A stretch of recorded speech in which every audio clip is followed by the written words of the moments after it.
Okay, and then that brings us to it brings us right around to today. Obviously, we're recording this in April 2020. We know we've been living in hell world for a while now, and how we got here was the rapid ascendancy, seemingly coming out of nowhere, of the Trump presidency, on a wave of middle class resentment towards the left and weak-kneed liberals and coastal elites, and obviously plenty of racism mixed in there as well.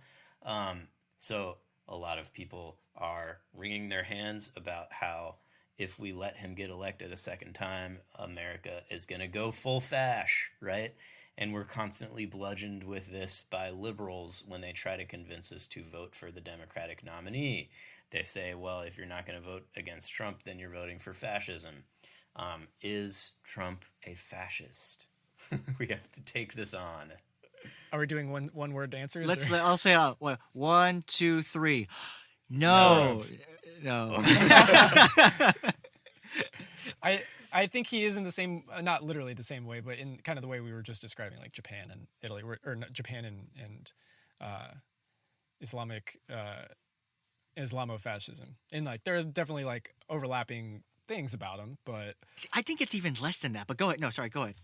I think he's basically the Bush administration with a fascist aesthetic. Interesting. That is, I would agree with that. He is a Republican with a right-wing populist aesthetic. Yes, who is responding to and appropriating the signs and symbols and rhetoric of what turns out to be the actual popular base of the Republican Party. Right. It just and even Paxton mentioned this. He's like, the far right in America is like well on its way to being fascist and shares a lot of the same sort of like ideology, or not ideology, but motivating passions, as we said before. This obsession with, like cleanliness with migrants. Yeah. Right. Yeah. Well, that's become more common now. Muslims and yes. Yeah. The purity, and that stuff was almost like more prevalent in the immediate wake of the 2016 election when Charlottesville happened, and the sort of more vocally Nazi elements of the movement that got him elected were still kind of relevant, and I feel like they aren't as much anymore. But yeah, I agree with you that that it's largely the aesthetic that seems fascist. And who knows what COVID? Sorry, just real quick. Who knows what COVID could do with the hygiene stuff, right? Yeah, you already see it being deployed against Asian people. Yeah. Right. Okay, so let's really put our finger on the reason why he's not, though. Well, that's for you guys. I made my sort of case, so you... Well, okay. I mean, so there's no crisis of liberal democracy, for one. Right. I mean, you could argue that the liberal institutions, though, are... like people have lost trust in them, couldn't you? They've lost trust. There's gridlock. Yeah. There's gridlock, but there's still like. But that's not why he got elected. No, I'm just going through. No, gridlock. No, it was yeah.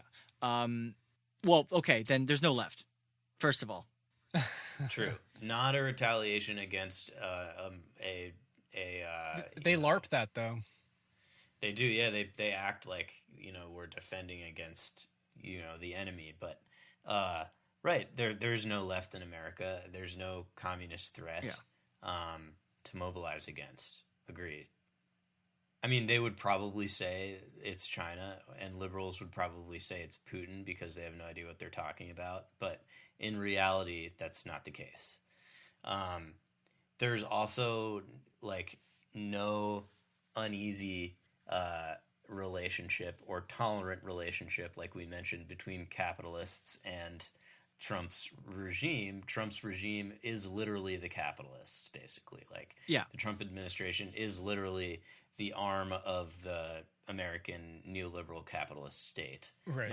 And it's only consolidated its power even to a greater extent since he's been elected. I would say, like, if his cabinet was entirely...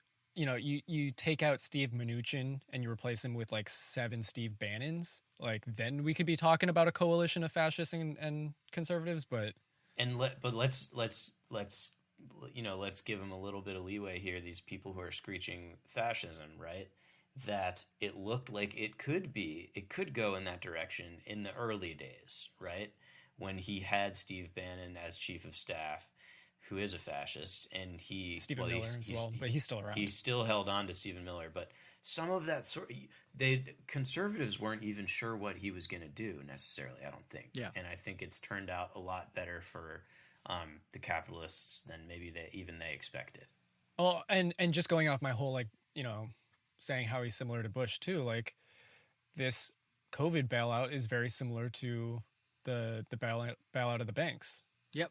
Right. Which it's even worse than the bailout of the banks. Yeah. Yeah.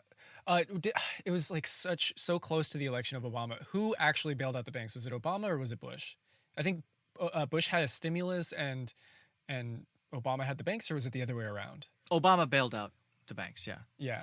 Yeah. He sort of famously said, I'm in between you and the pitchforks, and I'm on your side. That was his famous, well, fascists could say that too. Right. Yeah. Yeah. Yes. But is Obama a fascist? Yeah. Now we're gonna go full Alex Jones. We're the Alex Jones podcast. So we're doing a Marxist analysis here, right? We have to think about the material conditions.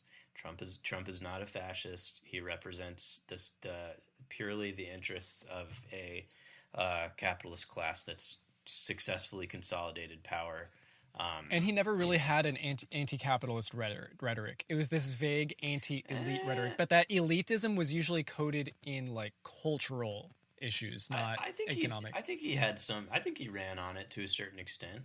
That's one of the things. The trade stuff, maybe how he ran, but in terms of what he's done, like. No, that's what I'm saying though, dude.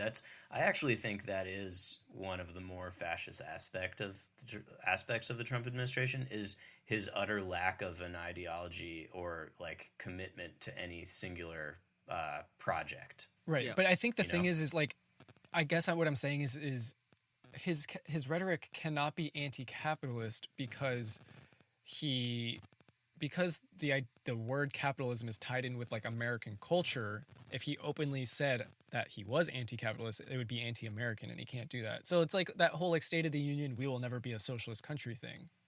Mm-hmm. Yeah, that's him that's the opposite of anti-capitalist rhetoric. But granted, that's not when he's on the campaign trail, or you could say he's always on the campaign trail. I don't know. Now I'm talking in circles. Right. No, it's cool. I think there is something to be said for like I said, the rhetoric and the aesthetic. The hugging the American flag. Yep. The slogan, right? Make America great again. If fascism is the longing for the resistance of modernity, but anyway, I think we can at least recognize that there are some elements of it that share similarities with the more fully realized fascist projects.